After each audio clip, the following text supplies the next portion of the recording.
a 2 or 3, I'm assuming definitely 3, because I like doing things in threes, series about the pole shifts.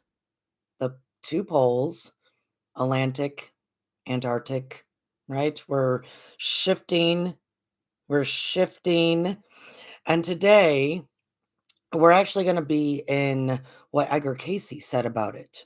So I do have a playlist all about Edgar Casey and his resource material and or um, his biography. That is normally on a Wednesday. But I need to bring him into this conversation about these poles and the earth and us and what's going on, what's happening. Are you going to experience this or not? Are you a part of the solution or a part of the problem? What is the solution? What is the actual problem? What is going on? Are poles shifting? What's happening? I am live, so therefore I do say hello to those who come in the chat. The chat is a great, lovely place to hang out with folks. And I see that Chloe has come in, our beloved Chloe, who has great knowledge about crystals. She deals and sells with crystals.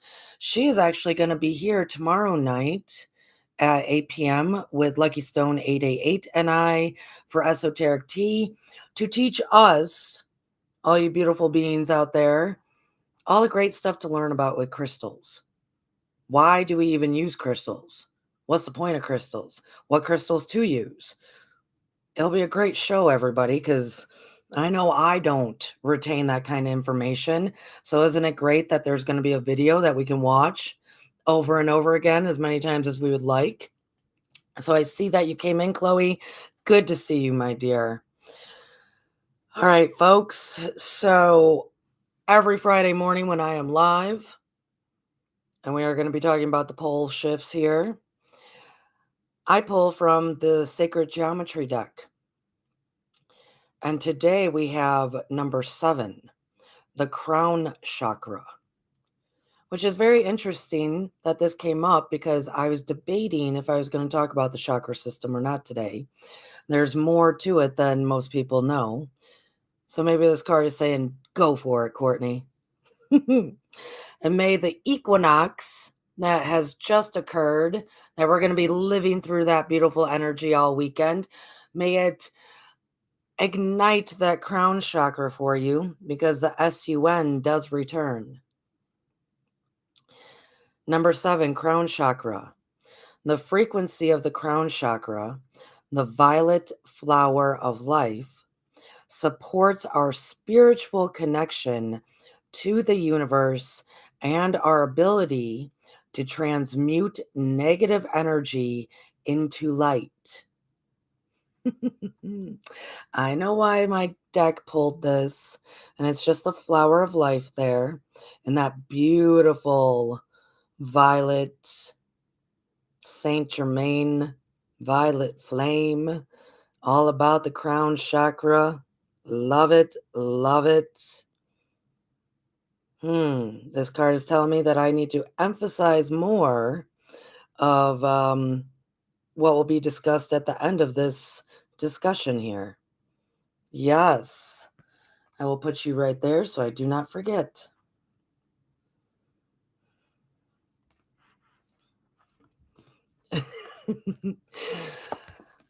So, beloveds, what was interesting is some of you know that I had to travel and I kept getting stuck in airports and whatnot earlier this March.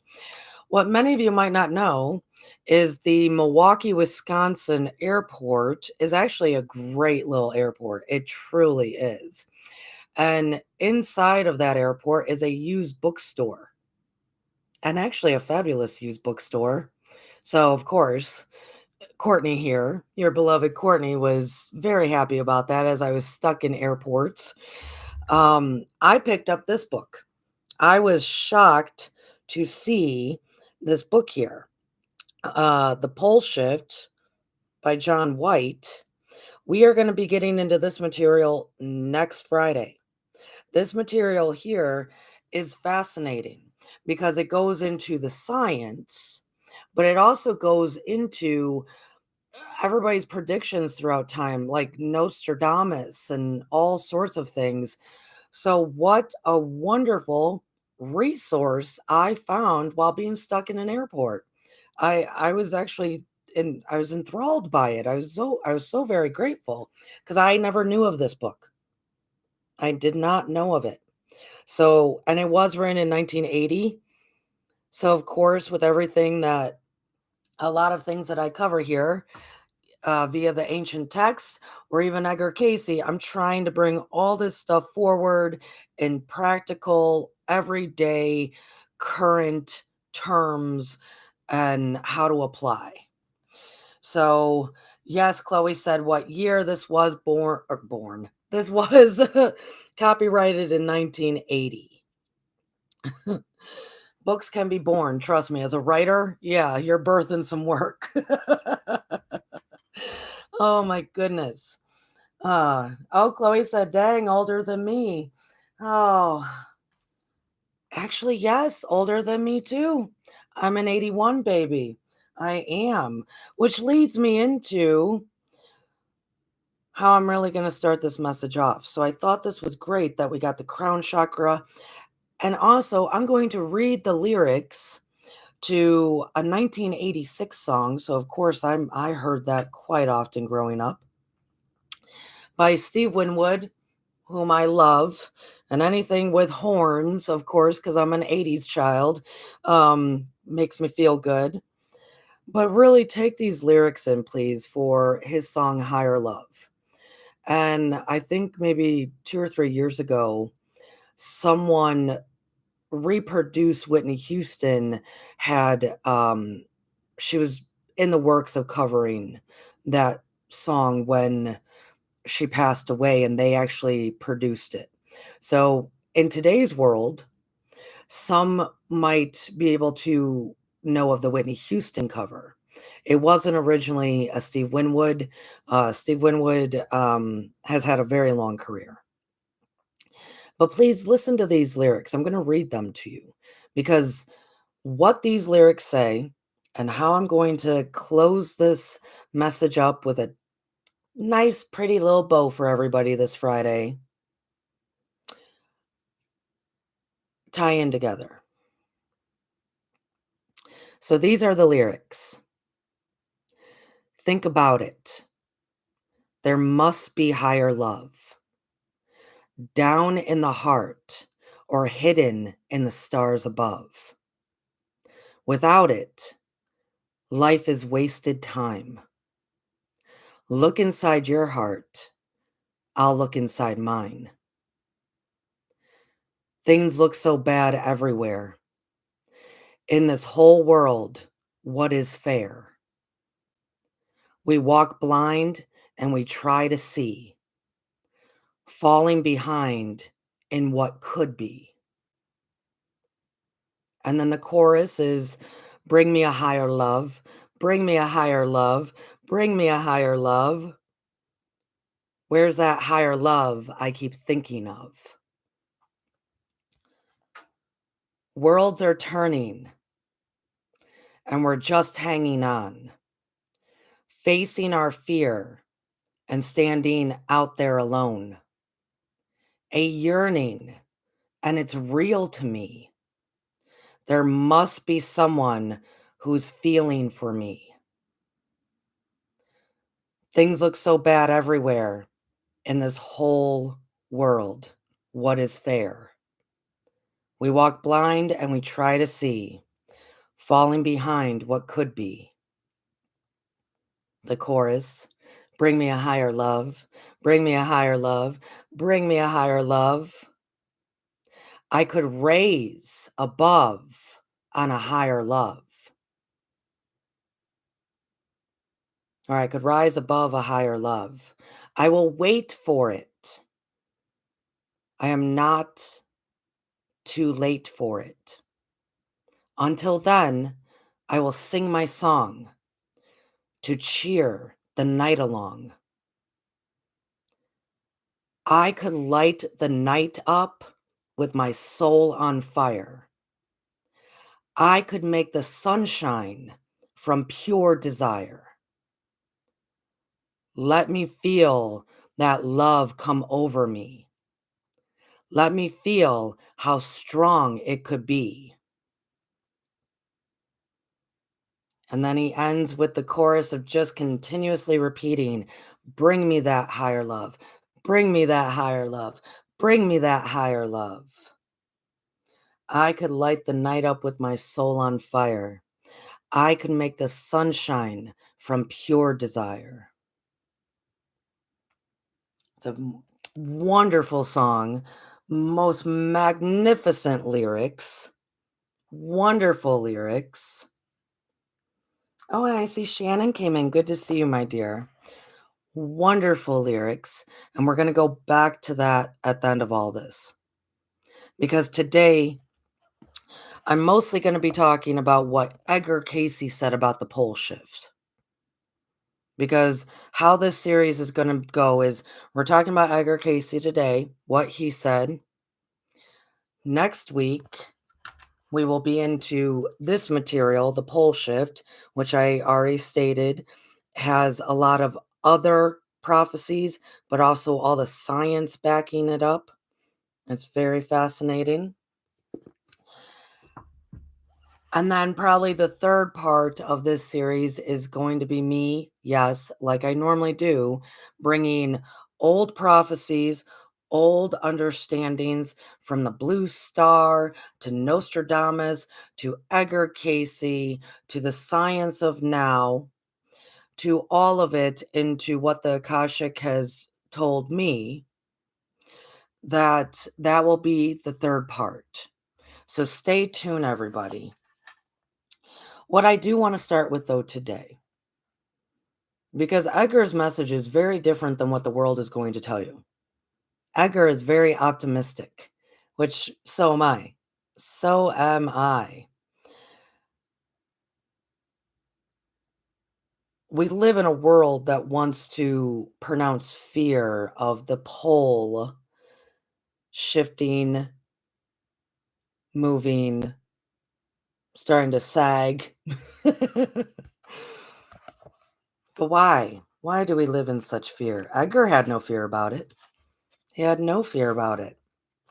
Especially when I'm going to read something to you here. And this will be coming later in the summer. So this is a little bit of a preview for things we're going to be discussing in the summer. This is a wonderful book, right? The Sage of the Aryan Race. Zoro, Zoro, Roost, I can never say his name. Zoroaster. Zoroaster. I never pronounce it right, and I don't know why. I don't know why. I can in my mind. Isn't that weird? Like, in my mind, I pronounce it correctly. Zoroaster. Zoroaster. But by the time it gets to my mouth, it gets all jumbled up. I'm going to have to work on that. But this is long, long ago. So I want us to read just a little bit of this. The story begins 20,000 years ago, in an age shrouded in mystery of time, an age of heroism and an age of strength and unbridled courage, when men as strong as lions and women as pure as midnight waged war against evil and fought for the welfare of their race and children. At this time, the world was almost uninhabited, except for a few savage tribes in Africa and Asia, and the earth lay barren. It was a breeding place for dangerous animals in untamed jungle lands and deserts where no human could survive. And yet, amazingly, there was one place on earth that was peopled. The very top of the world, the North Arctic region, was populated by a race of people who proudly called themselves the Aryans. By this they meant simply the pure and the noble ones. So please take that in.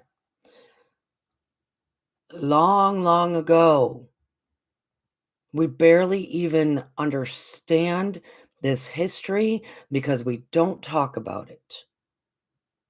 We don't. Long, long ago, the Arctic, the North Arctic region was populated with peoples. And everybody is so wanting to learn about Atlantis. I'm moving on to another page because there was some drama that ensued between the fight of good and evil. At that precise moment, there was a clap of thunder. Angry clouds had gathered in the heavens above. Lightning burst and fell, shaking the sky, seeming to threaten to split the earth apart. And then it happened. For the first time in history of the Arctic, snow fell in an angry rush. Then hunks of ice, driven by the howling ice cold gale, the attack of evil on the ancient homeland of the Aryans had begun.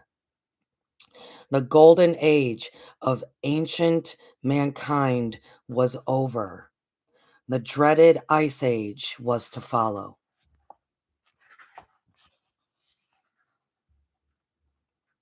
The sun was invisible. Darkness hung its dark hood over the entire world. Snow was falling incessantly, wiped by the whipped by the ice cold howling gale. The beautiful homeland of the Aryans had turned into an Iceland. Through the cutting snow, through the howling wind, the bravery of men showed. A long, struggling line was on its way. The Aryan race was leaving its beloved motherland. Tears in their eyes, the men and women said goodbye to their home and their frozen gardens for the last time, carrying their precious children in their arms, their faithful animals at their side, their dogs, their cows, their bulls, their goats, their roosters. As they drove on that day 20,000 years ago, they saw their houses crumble and fall under the tons of snow. They saw the trees they had planted with such care and love wither and die, and the birds in them falling to the icy ground, frozen to death. Yet they did not flinch, for they had faith. For they had faith. And that was their migration from the great North Atlantic that started the migration of the great North Atlantic, frozen over, which it wasn't before, lush, beautiful, perfect soil, perfect everything, perfect, perfect, perfect. All of a sudden, frozen over, started the migration down to where they eventually did settle in Iraq. This was the beginning of Zoroaster. He came into being as a master. And that is also the beginning of the Essene, who then Christ studied with for those 30 lost years. Why is Courtney bringing all this up? Good day, beloveds. Good to be with you. Because maybe we are entering a time of a pole shift That does not need to be catastrophic in any way if we return to that concept of faith, if we return to that concept of energy, when we return to the concept that Zoroaster very much emphasized, the SUN. And so does Edgar. So, beloveds who are patrons of Stars of the Morning Light, this message today will very much coincide with the class that I sent you yesterday. So, thank you for that. And I see that Seeker came in. Good to see you, my dear. Oh, and Jackie J came in. Good to see you. Happy Friday, everyone. Happy equinox. Love to be with you all. To have faith. To have faith. So, now we're going to jump into Edgar Casey on the Millennium. Edgar Casey on the Millennium. And I'm going to just read snippets from this and discuss it. This was written in 1997, published in 1997, copyrighted in 1997. And that is very much because Edgar Casey's, a lot of his predictions were covering the years of 1998 to 2015. And the beloved patrons yesterday got to learn that 2015 is when the true rise of the feminine goddess energy of Sophia, the mother of creation, started to be released and rise. So he was trying to emphasize 98 through 2015, the shift in things consciously and what that means for everybody, and also other predictions. Edgar predicted a great many things. Some, many came true, some did not. And when that happens, folks, it is because nothing in the future, absolutely zero in the future, is written in stone. It is all based on the collective consciousness you all are creating. So, this book was released in 1997. I'm sure many of us can remember that year. All right. Casey had a number of things to say about the pole shifts. He was asked about them by a score of concerned people, some of them scientists, way back in 1939, namely about the pole shift he had predicted. So Edgar, back in 1939, had said, hey, the pole will start to shift. This North Atlantic, South Arctic, the pole will shift. So this was a question to the sleeping prophet. Will it, the shift, cause a sudden convulsion and about what year? So of course, even in today's world, they put fear out there that this is going to happen so suddenly that all of a sudden, as in what happened with the Aryan race that was living in the most beautiful, luscious land that could be known, the North Arctic, all of a sudden, boom, something shifted. It was associated with also Atlantis, right? We will, of course, be getting into Atlantis much more in the Edgar Casey material. But all of a sudden, a massive shift. Oh my goodness. What is tropical is now Arctic. What is, right? What is cold is hot, and what is hot is cold. And oh my goodness, everything dies. The dinosaurs, they're gone. Everything happens so dramatically. Of course, that's their fear. And this was Edgar's response. The sleeping prophet replied in his sleep.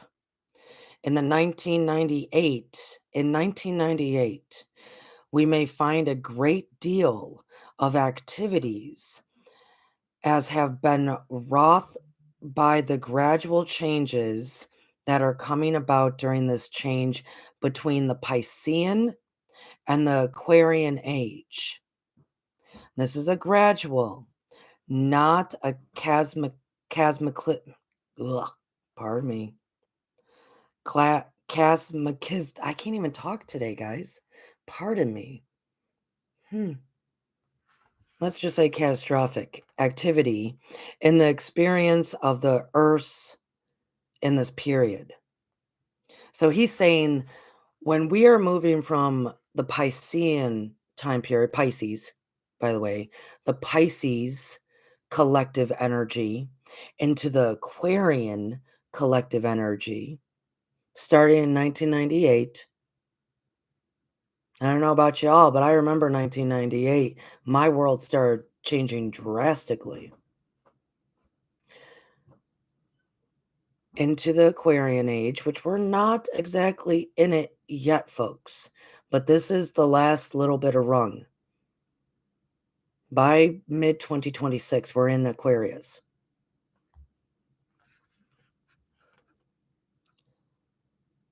So he was saying all of this cosmic or all this, things that they're worried about, um, cataclysmic energies and I can't say with that word right now. I don't know why. Maybe because my mouth is saying don't use that word. That word is fear, right? Um, all of what people are afraid of. He is saying that's not what's going to happen. This is a gradual migration, a gradual shift. 5 years earlier, Casey was a little more explicit in a reading that caught my attention because of the volcanic eruptions that had started happening. This is what Casey said. So 5 years earlier from the 1939. As to the physical changes, there will be upheavals in the Arctic and the Antarctic that will make for eruptions of volcanoes in the torrid areas. And there will then be a shifting of the pole so that where there has been those of the frigid or the semi-tropical will become the more tropical, and the moist and fern will grow. And these will begin in those periods. In what's interesting is it says 58 and 98, when his light will be seen in the clouds. Now, here I have to say, folks, they do not write 1958 or 1998. They just put a comma, 58, comma, 98, where more of the noticeable flip of the Arctic and Antarctic, especially releasing the volcanoes along different torrid fields, right? Torrid areas, which we will look at. So this is what's interesting. Some who would read this would maybe interpret 1958. Some would say 1998 because of what we're living in now. I want to propose a different time. I mean, heck, we're already in the millennium, and this is Edgar on the millennium. And if you listen to the yearly Akashic record message for uh, 2025 that we're in, they clearly gave some dates, some times of some stuff.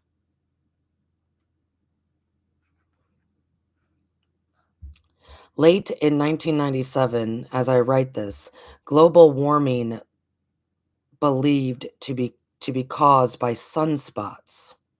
caused by a polar shift, was being blamed for bringing about droughts, drying up masses of land in the torrid zones around the world. Casey had put a start on the polar shift, which others had speculated about, but he did not see it as a catastrophic or I can't say the word right now, chasmaclysmic, geez, as many geologists and other self-styled experts did.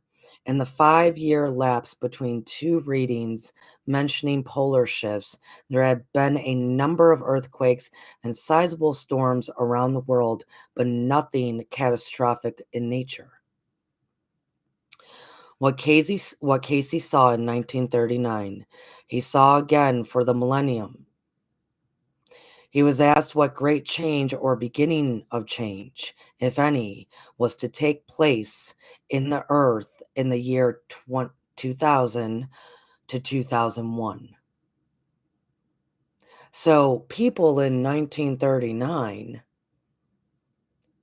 were very scared about the millennium, the 2000, 2001.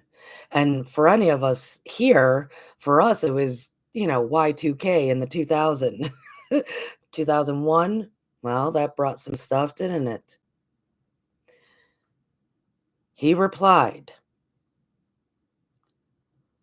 when there is a shifting of the poles or a new spiritual cycle begins. He saw the shift in stages without any reason for alarm. Please take that in, lovely beings. When there's a shifting of the poles, and then there's a period, or a new spiritual cycle begins. No reason to be alarmed. So somehow Casey, giving the messages from the Akashic while he's in a trance state, says the two are linked. The two are connected. When there's a shifting of the poles, period, or in other words,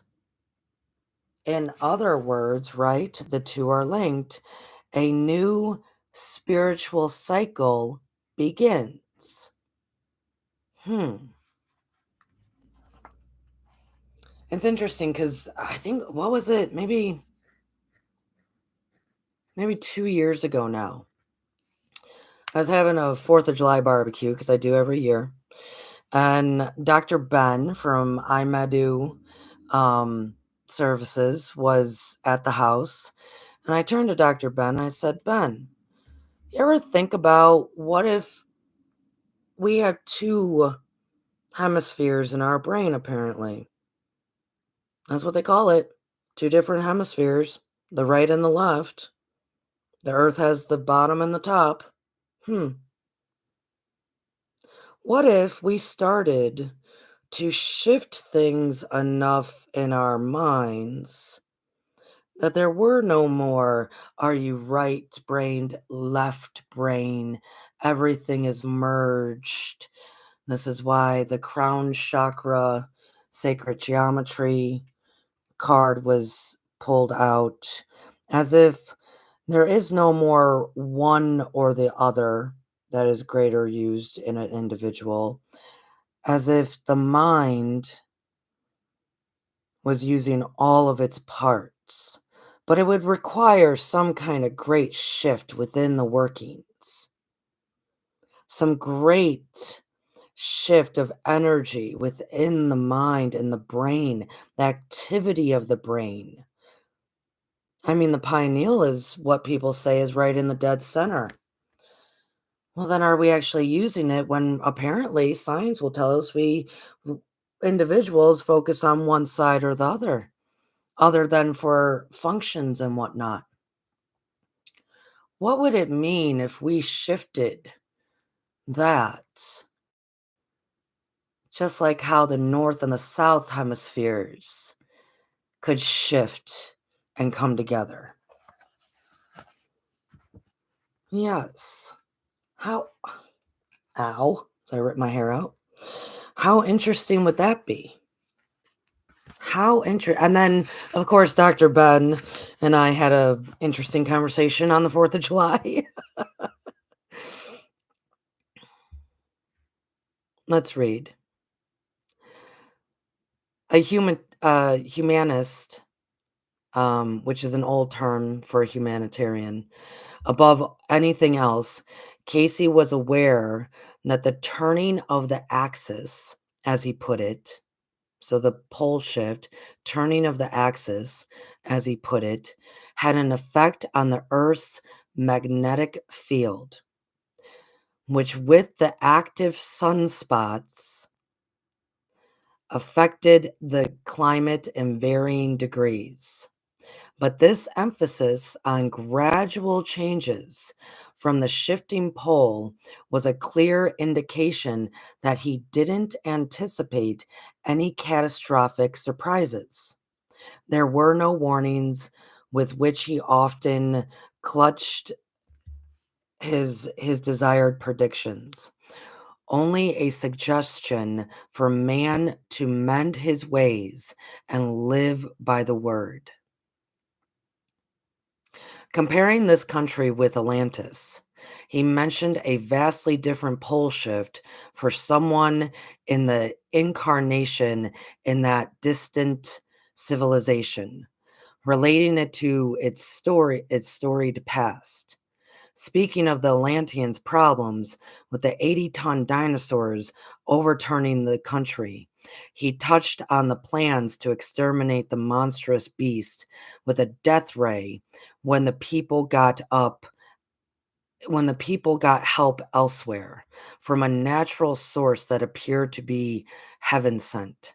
A polar shift, exterminating the animals before the Atlanteans could use any nuclear force. Once again, beloveds, I will be covering a whole lot of Atlantis in the Edgar Casey Life Skill Studies that is released on Wednesdays. Right now, we are in the reincarnation aspect of it. But this material now starts to go into, especially those who ask about the pole shift. Back in 1939, actually also in 1933, this was a thing. Scientists, farmers, all sorts of people were, what's this pole shift? Right?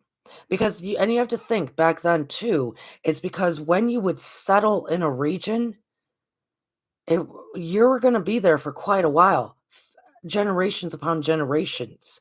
So if that region is all of a sudden gonna be under the ice, you might consider moving on. So, a lot of the issue though, the people that so desperately wanted to hear what was going to happen with this pole shift were people who lived in Atlantis in their past lives.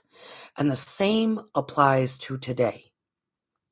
So that's why uh, you see so much about Atlantis. I mean, I remember my mother as a child bringing up Atlantis to me because she was fascinated by Atlantis. And it's like, because you were probably there, lady, you know? Many of our souls, okay? Not our waking everyday consciousness that pays the bills and goes to the grocery store. Our souls that have reincarnated over and over and over again on this planet. They have been here through different cataclysm, different catastrophic, different new spiritual cycles, ending and beginning, beginning and ending, beginning and ending. And I will tell you, folks, some of them were drastic, right?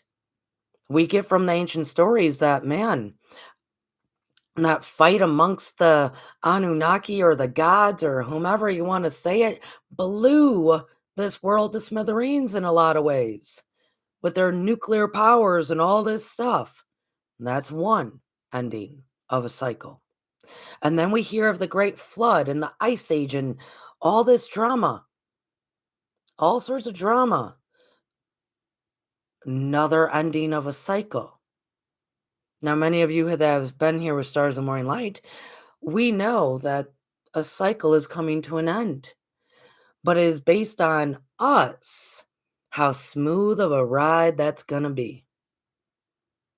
Because it can be smooth, and that's what Edgar kept saying. But those souls who have lived through these different harsh cycle endings, that's what they fear. That's what their soul knows. That's what their soul experienced.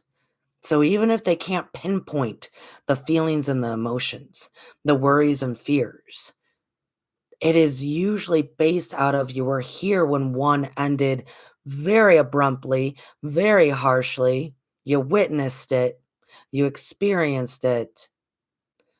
So that fear can come back through. Not necessarily how things will go down because nothing in the future is written in stone. And I will be talking a bit more about this as we continue. Oh, Seeker of Truth pulled a sacred geometry card and she got Earth. So I believe that is definitely apropos to and it was the second from the bottom. So let's pull that up. Let the world see. The sacred geometry card for Earth. The place we live, the place we keep choosing to come back to, this glorious, beautiful firstborn. 2024, or sorry, the number 24 is the card. Earth. The frequency of Earth activates our deep connection to the physical plane by showing us the beauty of all the aspects of our Great Mother and revealing the more ethereal, spiritual aspects of our nature. Which right on, Shelley, seeker of truth, because that is where this reading leads to. This is what Edgar is going to be trying to tell everybody to do. Unfortunately, the light here is making this card a little bit blurry. It's a beautiful card, a beautiful deck. Yes, Earth. It's where we all live. It's where we all hang out together. So do know that. And many people were a part of Atlantis. Many people were a part of other casmaclism, casmaclismic. Jeez, what is going on with me today? When I read at the beginning, the Sage of the Aryan Race, there's a lot of history, many stories of cycles ending. Our natives here in the Northern Hemisphere, what we call the States. Whoo, the stories, right? To Casey, the entity, which now they are referring to a person that was in Atlantis who has that fear within them. Remember, the Akashic actually does refer to everything as an entity. Um, I'm the one that has to change it around and put it into words for folks. To Casey, the entity was not only the physical presence of a person, but his spiritual essence carried over from the previous life that Casey was now outlining. The man listening, according to Casey, had been an Atlantean in the past existence, and his subconscious mind revived at this time memories of ages and places long forgotten. Memorable for him, but just another incident in life of the American great seeker. Those who can access the Akashic do see things very differently because they are seeing all. When our souls, though, might feel it, we feel something is coming. We feel because we have gone through things before. But we can lay that down and trust and have faith, right? We can lay that down and know that we have much more power than we tell ourselves. As the shifting of the axis goes on, we can all be hardened, knowing that it is a prelude to the bright new world, the dawn of the more collective age, the Aquarian age, man entering into partnership with the universe, using the energy from the sun and other planets, notably Jupiter, with its cosmic rays, to clear the atmosphere, just as it clears his head of negativity and touch and teaches that forgiving is for slash giving. I love that. That forgiving, which I believe I've been telling people is the gateway. I believe I said that on Edgar Casey on Wednesday. Forgiveness, forgiving yourself and others, is the gateway into higher consciousness. And I love how it's written for slash giving. For we are to give forgiveness. So nice. Again and again, Casey stressed we can stand up to whatever comes, which he ascended will not be, which he continued to say will not be difficult. We will need, we will find we have a new friend in Mother Earth, knowing that what we do affects the Earth just as the Earth puts demands on us. Whether the hearts and the minds of individuals or souls are fired with the thoughts of desired consequences, or rather the spiritual awakening, then there is an awareness of that which is in the making in the affairs of the nation and the universe in relation to Mother Earth. So Casey is saying, none of this has to be difficult. Will not be that difficult. We will find a new friend in Mother Earth, knowing that what we do affects her, and she will then put demands on us. But there is a time period that there's going to be those who are looking at all these consequences, all these things,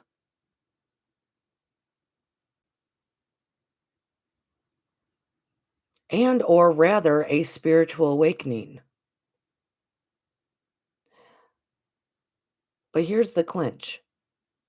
Then there is an awareness that which is in making in the affairs of the nation and the universe a relation to Mother Earth. So what we're going through right now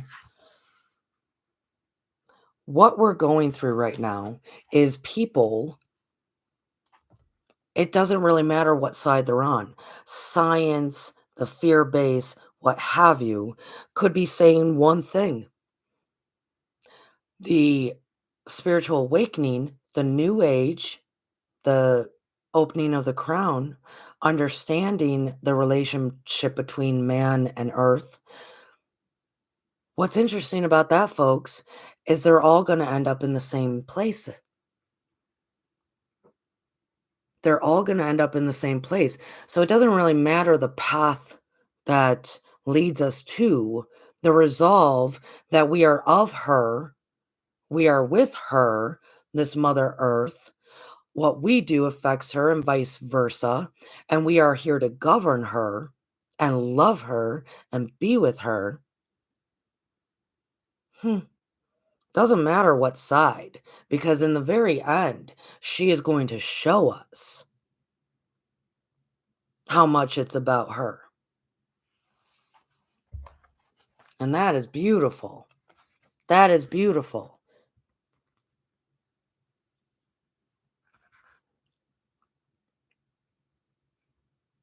Casey knew so well that what was inside a person ruled what was outside, whether it was an earthquake, flood, or fire, or a depression, or an absence of love.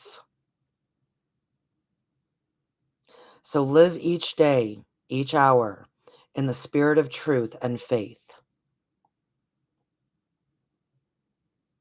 So to practice those influences in your own life and the life of all you connect. Casey knew.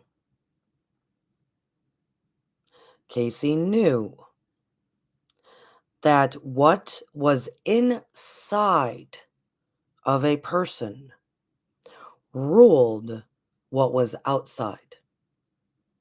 And that goes for the pole shift. That goes for so much. So let's talk about how this happens. And I'm going to put up pictures as best as I can. We're going to talk about some stuff here, folks. I hope you all are still with me. Beloveds, there's nothing to fear. It's a new age dawning.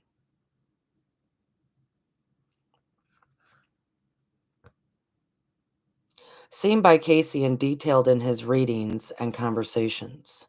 This is in quotes. The magnetic field which shields the Earth from solar and cosmic radiation had been weakened to the extent that it has become a vanishing shield, posing an increasing threat of mutations of plant and animal life and widespread co- uh, changes, contributing to global warming and magnet and the skin, your skin issues. So that we have all been seeing. Let me continue. Casey attributed the increased radiation to the uneasy axis moving gradually from its ice pack position. He estimates what his estimate was supported by some scientists with no thought, as Casey had, that the human spirit could turn things around. The human spirit could turn things around. So they start going into radiation. Radiation. Radiation.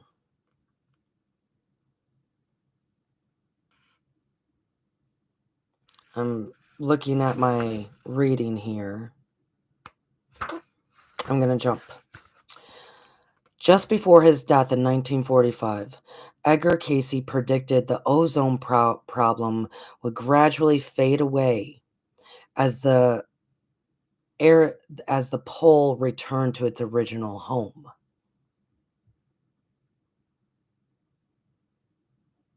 Scientists, go back and forth. Physicist McDonald gives an ozone layer another 2,000 years, with constantly diminishing protection from the sun, before the magnetic field fades out and another begins to take place. Edgar didn't look that far ahead. He saw the beginning of the rising consciousness that will bring man into millennial harmony with his God in the ceaseless struggle for survival and fulfillment. So scientists are saying, oh my goodness, we're not even going to have an ozone in a couple thousand years. It's going to be gone. And look at how bad it is already. And Edgar went, boop, boop, boop, boop, boop. Wait. I can see before that it is all based on the human consciousness. Hmm. He saw the beginning of a rise consciousness that will bring man into millennial harmony with his God in the ceaseless struggle for survival and fulfillment. Edgar then says, be honest with yourself, as you would ask even the ruler of this earth, the sun, to hearken to the voice that which created it and gives it light irrespective of how you act. For as given the sun, sun, shineth upon the just and unjust alike, yet it is often reflected in what happens to you in your journey through life. The more you become aware of your relationship to the universe and those influences that control man, the greater the ability to help, to aid, the greater to rely upon the force within. But still greater, the responsibility to thy fellow man. For as you do unto the least, you do unto thy Maker. Even as the sun, sun, which reflects the turmoils that arise within thee, even as the earthquake and the wars and hates, even as the influences of thy day to day. So what do you ask are sunspots? What do they have to do with us? Simply told, they are the natural consequence of that turmoil, which the sons of man in the earth darken the heavens. Thus they bring confusion to those who become aware of the sun's closeness to God. The sun's, sun's closeness to God. Beloved patrons of Stars of the Morning Light, if you have not watched the class from yesterday yet, I do recommend to do that. Let your heart be troubled. Let not your heart be troubled. Believe in God, then act like it to others. He has given you a mind, a body, and a land in which to dwell. He has set the sun, the moon, the planets, the stars about thee to remind thee, even as the palmless gave. Day unto day, night unto night, soweth knowledge. So, then it goes into, I'm going to keep going. And then I'm going to bring this into a most beautiful bow for everyone.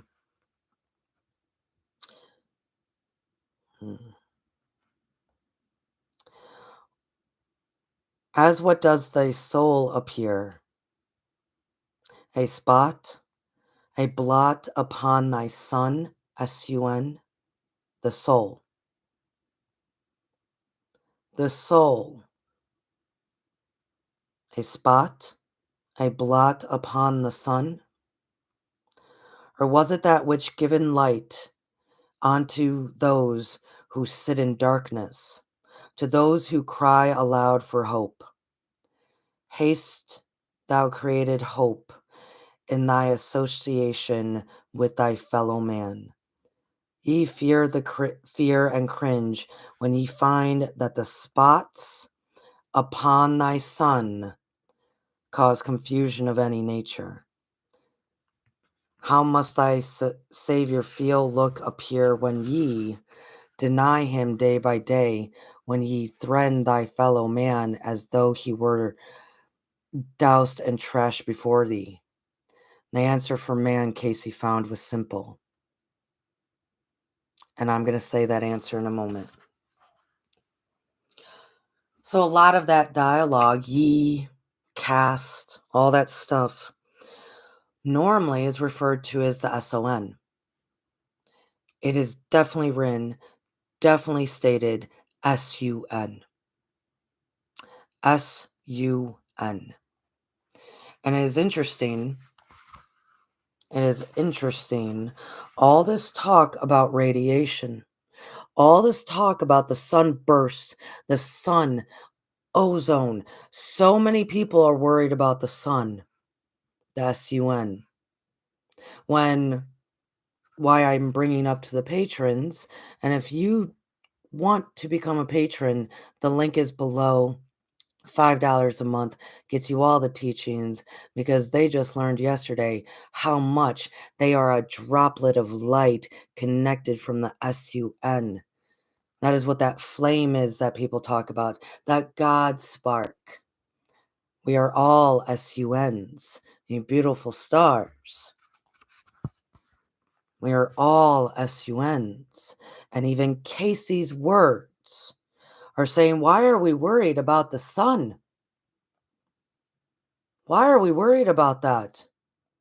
When we are the sun, when we are the SUN,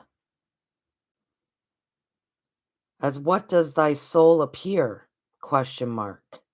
A spot, a blot upon the sun. Or as to that which give light unto those who sit in darkness, to those who cry aloud for hope. You beautiful stars that shine so brightly. Why would we worry about radiation? Why would we do that? So many people in the New Age movement talk about becoming crystalline beings. Crystalline beings. How do we think that happens? Do we not need the radiation to become more crystalline being? Fascinating, right? I'm going to hold up. This is a lovely little picture of our Earth. And it's beautiful tourist field. Ah, and the poles will start shifting, going back to their original state of a long, long, millions and millions and millions of years ago. All the while, things breaking down. Things breaking down. How do we help her? Do we recognize that we are little suns here on the earth for her? Do we recognize that our energy is just as connected to her energy? That we are of this? That we are of this? That our energy flows just like her energy? That we are here to help? Be the truth, the light, the way? Be the SUN? Be the SUN? Why would we fear such things when it is just a shift in consciousness that moves this planet? Why would we fear the sun when if so many people are talking about becoming crystalline beings, what, they don't think radiation is a part of that? I will tell everyone here, this past summer, I went through a very transformative integration of things. Went through very vast training and experience and whatnot with my teacher. And my teacher, of course, because I am now able to do it for others, this service that some of the patrons have um, decided they're willing to go through. Because I am the facilitator, how I did things was backwards, so I could experience the magnitude of what could be. And it's interesting because about 2 days after this very intense ceremony, about 2 days later, My entire upper body and my arms were breaking out in small sun blister bubbles everywhere. I thought, "Oh my goodness, did I roll around in some kind of, weed of some kind? Is this, poison sumac? What is this?" No, it was not that. And because I pretty much immediately went, "Oh my goodness, this is the radiation." I took in so much radiation last summer that my teacher did tell us repeatedly, "You have to get to water. You have to be in water, get to water." And luckily, because it was summertime, our little, collapsible pool was up because my husband needs that in the summer. And I laid in that at least 2 or 3 times a day because the amount of radiation I was taking in spiritually, physically, soul, crystalline bodies, crystalline beings, higher consciousness. The amount I was taking in at one time period hit this body so hard that, yes, I was breaking out. That water did me wonders, as all the waters will, as the new earth has a whole lot of water.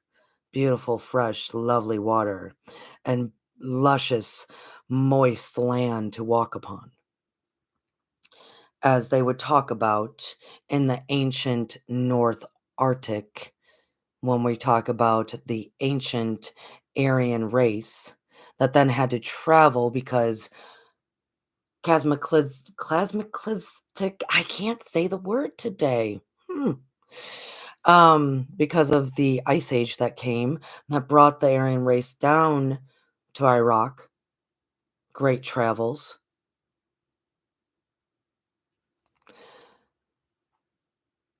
So much has happened on this earth, but we need not to fear it because these bodies do know how to handle it.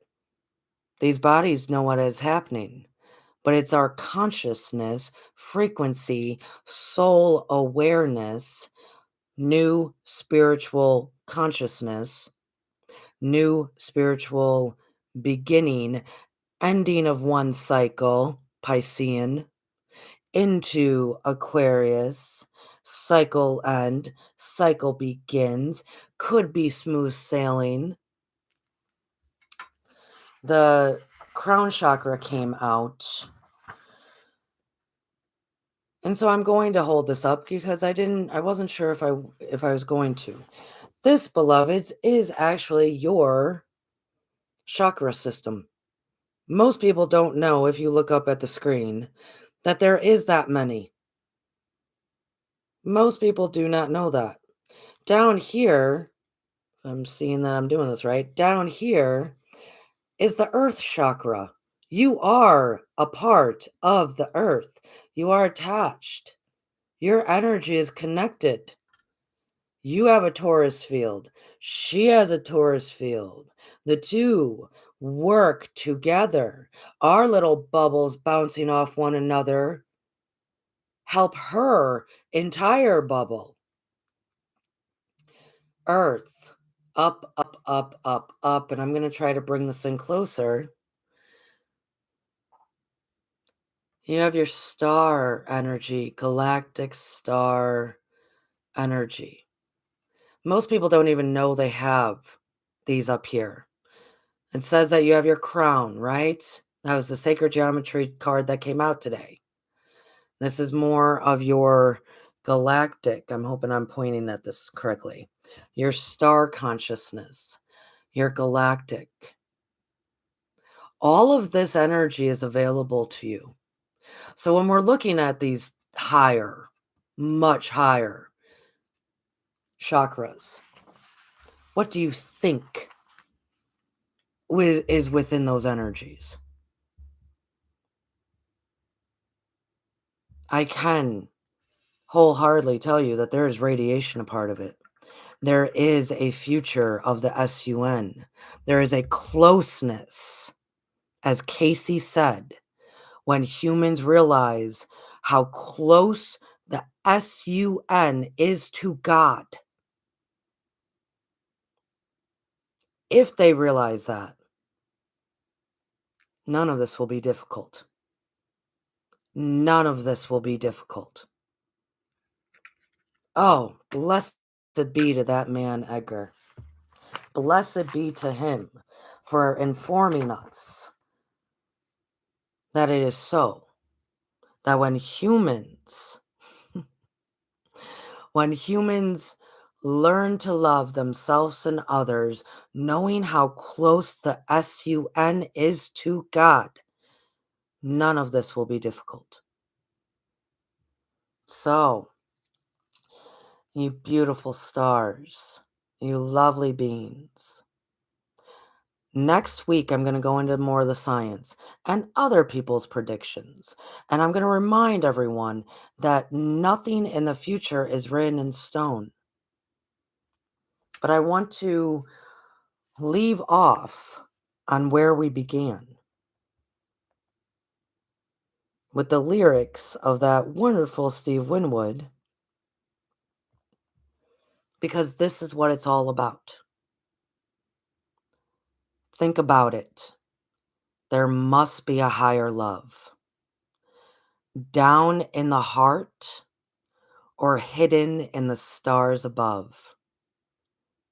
Without it, life is wasted time. Look inside your heart, and I'll look inside mine. Things look so bad everywhere. In this whole world, what is fair? We walk blind and we try to see, falling behind what could be. I ask you all, let's not fall behind of what could be. Bring me a higher love. Bring me a higher love. Bring me a higher love. Where that higher love I keep thinking of. Where's that higher love I keep thinking of? Worlds are turning and we're just hanging on. Worlds are turning and we're just hanging on. Facing our fears and standing out there alone. A yearning, and it's real to me. There must be someone who's feeling for me. Things look so bad everywhere. In this whole world, what is fair? We walk blind and we try to see, falling behind what could be. Bring me a higher love. Bring me a higher love. Bring me a higher love. I could rise above on a higher love. I will wait for it. I am not too late for it. Until then, I will sing my song to cheer the night along. I could light the night up with my soul on fire. I could make the sun shine from pure desire. Let me feel that love come over me. Let me feel how strong it could be. Bring me that higher love. Bring me that higher love. Why do we worry when we know we could light the night up with our soul on fire? That we could make the sunshine from pure desire? Why do we worry in one hand of how it might get very cold or very hot or catastrophic events, and then in the other hand, be talking about becoming crystalline beings and the chosen ones? Chosen one, revealer of God's secrets. The SUN is the flame within, and you can light the night up with your soul on fire. You can make the sunshine from pure desire. But faith in a higher love is the answer. I'm going to leave this with how Edgar Casey. I love this man. Y'all don't even know how much I love this man. This was his answer. The answer for man, Casey found, was simple: shape up and know thyself. God bless Edgar. If y'all knew how I really roll, if we all hung out together, that's how I would say it too. Shape up and know thyself. Because it's really that simple. I love you all so dearly. Thank you for joining us today. Have a glorious weekend during the energies of the equinox, the spring March 2025 equinox, that the SUN is back and thriving. Yes, yes, yes, you beautiful stars. Have a great weekend. Stay tuned for tomorrow night at 8 p.m. Eastern Standard Time to be here with Lucky Stone 888 and I and our lovely guest, Miss Chloe, as she discussed crystals with us. What a perfect timing to learn about crystals and how maybe that can even help you amplify the fire within. I'll talk to you later, stars. Shape up and know thyself.